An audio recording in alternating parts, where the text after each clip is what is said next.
Olá, bem-vindo a mais um programa da série Ponto a Ponto da Reforma Trabalhista que nós estamos tratando aqui com você, assim como nós fizemos com a reforma da Previdência Social. Para isso, hoje nós temos mais dois convidados. Estão gentilmente aqui conosco, o Dr. Solon Cunha, advogado e sócio do escritório Matos Filho e professor da Fundação Getúlio Vargas. E também o Dr. Eli Alves da Silva, advogado e presidente da Comissão de Direito Material do Trabalho e também conselheiro da OAB. Solon, obrigado pela participação. Prazer. Eli, obrigado também pela participação. Bom, vamos mostrar então aqui o primeiro tema que nós gostaríamos que você comentasse. O comentário é o seguinte: acordos coletivos entre empresas e sindicatos devem se sobrepor às leis definidas na CLT, que é a Consolidação das Leis do Trabalho?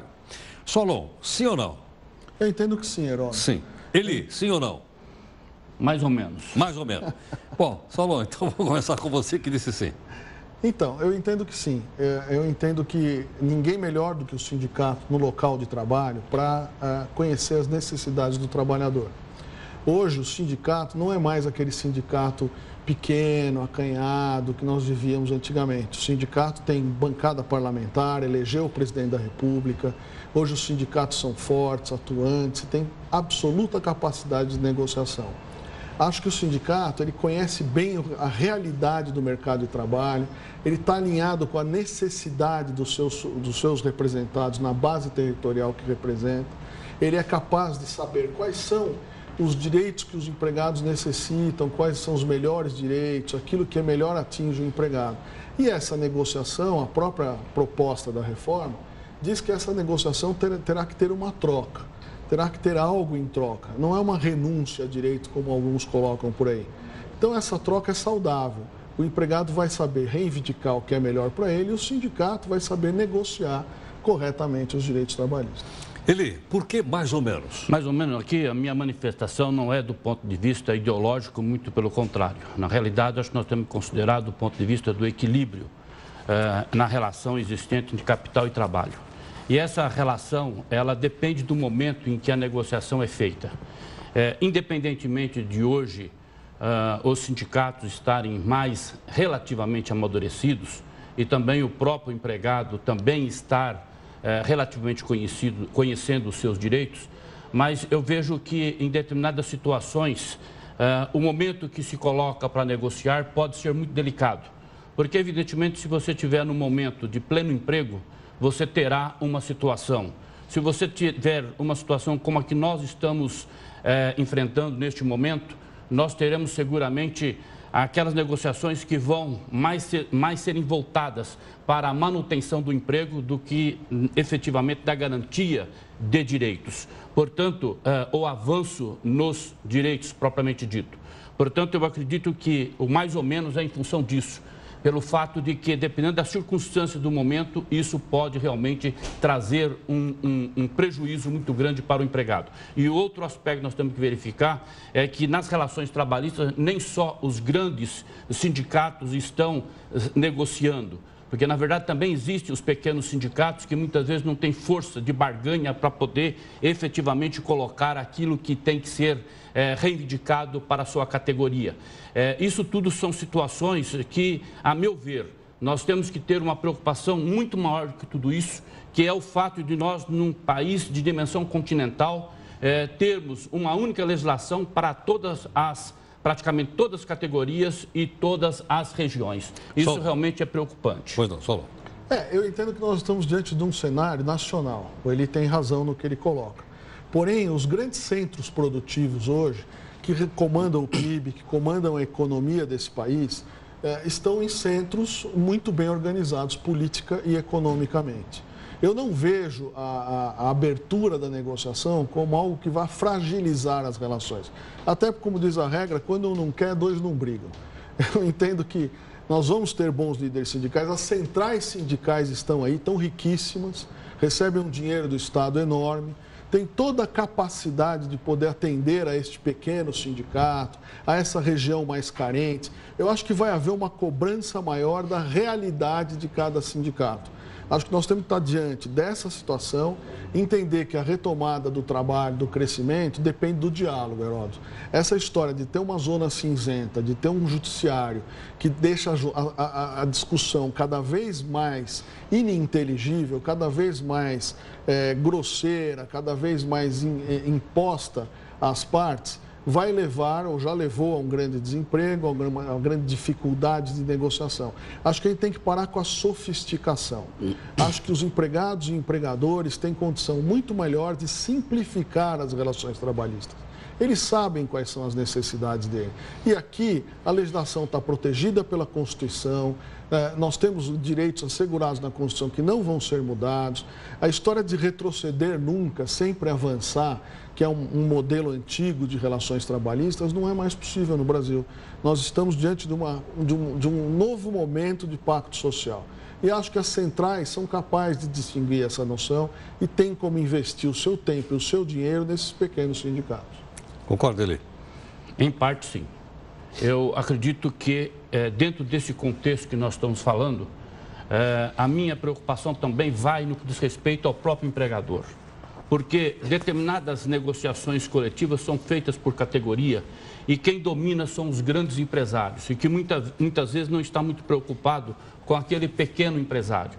E nós temos a minha preocupação, e eu vou exemplificar isso, porque nós temos, a exemplo, no próprio Sindicato dos Advogados do Estado de São Paulo, Heródoto, uma diferenciação de acordo com o tamanho do escritório e o local onde ele está instalado. Então, tem uma variação de benefícios de acordo com essa situação do próprio escritório de advocacia e, consequentemente, o empregado advogado. Esse é um modelo que eu acho que nós teríamos que buscar para que nem só houvesse uma concentração do poder econômico, do ponto de vista de que uns podem pagar mais e outros não podem pagar nem o mínimo. E isso acaba tendo como consequência uma concentração do poder econômico, porque são os grandes engolindo os pequenos. E, evidentemente, quando você tem uma grande empresa, essa grande empresa tem toda uma estrutura de recursos humanos para poder absorver a melhor mão de obra daquela localidade, sendo que no segundo plano está aquela empresa menor ou aquela empresa micro. E que isso tudo são questões que nós temos que considerar, sob pena de repente, um benefício que é concedido para uma determinada categoria, determinados empregadores não podem pagar. Então, essa questão da negociação coletiva não pode se tratar de uma maneira genérica e uniforme. Ela realmente tem que ser mais especificada. E aí, Saulo? Adorei o exemplo. O exemplo é perfeito. Veja o seguinte, as convenções coletivas hoje, elas regem a categoria como um todo. Nós estamos falando aqui de acordos coletivos de trabalho. Nos acordos coletivos de trabalho, o pequeno empregador poderá conversar com os seus empregados e podem chamar o sindicato para adequar aquelas relações à sua realidade, como pequeno empresário. Então, vejam, o exemplo que ele traz é excelente na minha tese. Porque fazer acordos por categoria econômica, por legislador, por quem tem o parlamento, por quem tem representantes no parlamento, trouxe o Brasil até esse momento de absoluta sofisticação das relações trabalhistas. No momento em que eu tenho o acordo coletivo de trabalho, que o empresário de pequeno porte pode negociar com seus empregados a sua realidade e levar esta realidade ao sindicato, que será um órgão mediador, um órgão de conciliação, eu acho que nós temos tudo para dar certo. Eu não vejo o acordo coletivo como algo destinado aos grandes, muito ao contrário. Eu vejo o acordo coletivo destinado às empresas individualmente consideradas. É evidente que os grandes podem ter melhor recursos humanos, Isso é do capitalismo, a gente teria que mudar de regime no país, né? O capitalismo gera, sem dúvida nenhuma, empresas maiores e empresas menores. Empresas menores hoje, que com a tecnologia digital estão se tornando grandes.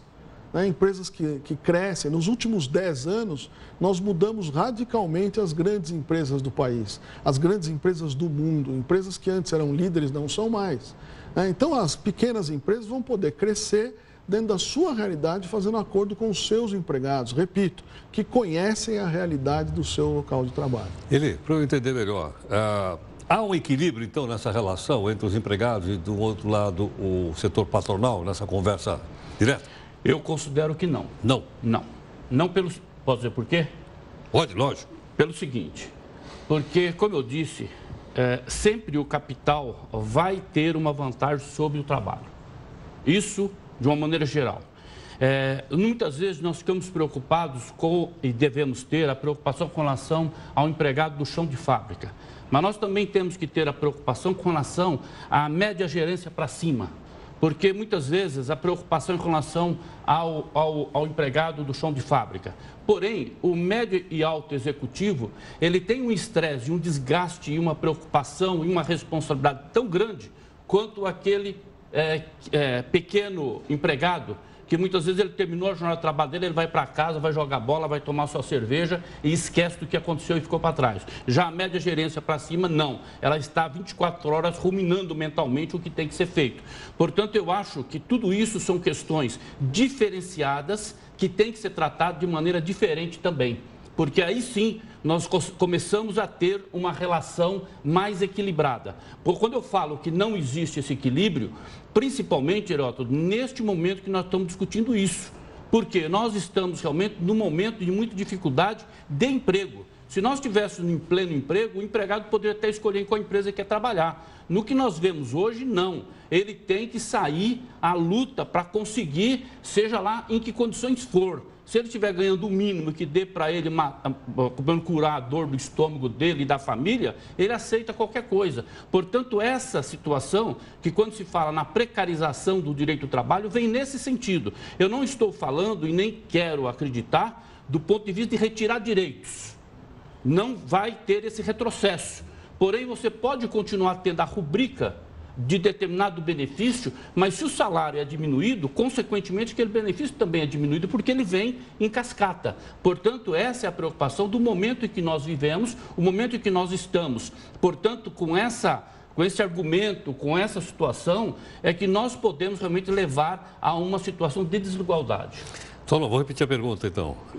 Nesse relacionamento entre empregados e empresas, há um processo de igualdade, há um processo de negociação estável? Eu entendo que sim. Veja, nós tivemos aí nos últimos anos uma legislação focada no empregado. Nós tivemos uma representação legislativa, parlamentar, focada nos empregados. Nós tivemos um avanço enorme em direitos trabalhistas de negociações e convenções coletivas de trabalho. Eu não vejo mais esse desequilíbrio tão grande. Muito pelo contrário, hoje os empresários estão fragilizados. Eu poderia pegar a tese aqui do Dr. Eli e dizer, olha, por essa tese dessa carência econômica que nós estamos vivendo, nós estamos falando de empresários fragilizados.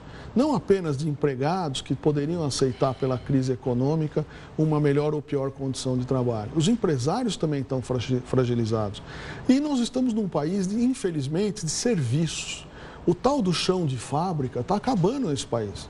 Sumiu. Nós não temos mais indústrias nesse país com volume e com a pegada, para usar uma palavra moderna, que nós tínhamos no passado. Nós não temos mais capital estrangeiro entrando no Brasil para abrir grandes indústrias, grandes fábricas, né? Nós estamos numa fase de prestadores de serviços.